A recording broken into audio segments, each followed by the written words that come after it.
Halo, selamat siang Tribuners. Anda sedang menyaksikan live report on the spot bersama saya Kinan Aulia, di mana pada edisi kali ini Selasa 30 November 2021 kami akan menyajikan informasi menarik yang dilaporkan secara langsung oleh reporter Tribun Timur dari berbagai daerah.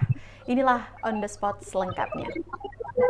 Berita pertama datang dari Kabupaten Goa, di mana tersangka pasangan suami istri Pasutri Ivan dan Riana, korban pemukulan oknum Satpol PP Goa, resmi ditahan di Mapolres Goa Senin 29 November 2021, di mana keduanya ditahan seusai jalani pemeriksaan di Mapolres Goa.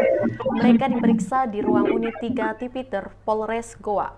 Ivan dan Riana didampingi juga oleh kuasa hukumnya. Untuk informasi lebih lengkapnya, kita sudah terhubung langsung dengan reporter kita yang sudah berada di lokasi, ada Sayyid Zulfadli. Halo, selamat siang rekan Sayyid. Siang, Kinan. Baik, berapa jam kedua tersangka saat ini sedang diperiksa? Pada saat kemarin, pasca pemanggilan kedua, itu mereka Ivan dan Riana periksa kisaran waktu hampir 4 jam lebih. Mereka juga didampingi oleh kuasa hukumnya di Polres Goa. Itu Kinan. Baik, selanjutnya bagaimana dengan hasil pemeriksaannya, rekan Sayyid? Hasil pemeriksaannya, keduanya resmi ditahan dengan status tersangka. Baik, lantas pasal dan ancaman hukuman apa yang akan diberikan terhadap kedua tersangka dalam kasus tersebut?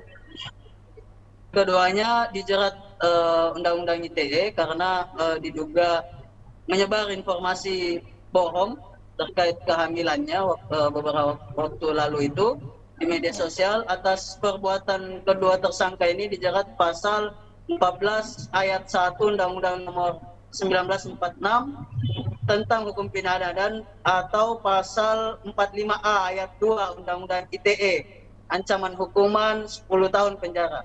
Gitu, Ginan. Baik, rekan Sayyid. Baik, Tribunner, selanjutnya kami juga akan memperlihatkan hasil wawancara langsung yang dilakukan oleh reporter kami dengan Kasih Humas Polres Goa. Berikut kutipan. Jadi perlu saya jelaskan terkait kasus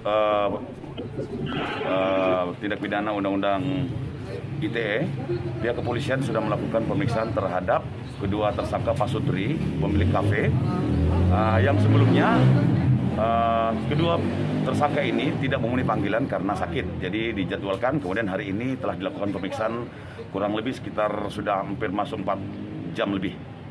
Ini terkait pemanggilan keberapa? Ini panggilan kedua. Jadi dalam kasus berita bohong yang viral di media sosial beberapa waktu lalu, ini sekarang tahap dalam pemeriksaan sebagai tersangka. Dan hari ini akan dilakukan penahanan. Masuk penahanan, Pak ya? Benar. Ada berapa orang, Pak? Jadi ada 2 tersangka, NH dan AM. Jadi mereka sekarang ini telah dilakukan pemeriksaan oleh Tipiter. Itulah tadi hasil wawancara dengan Kasih Humas Polres Goa, dan terima kasih atas laporan Anda Sayyid Zulfadli yang melaporkan langsung dari Kabupaten Goa, dan selamat bertugas kembali.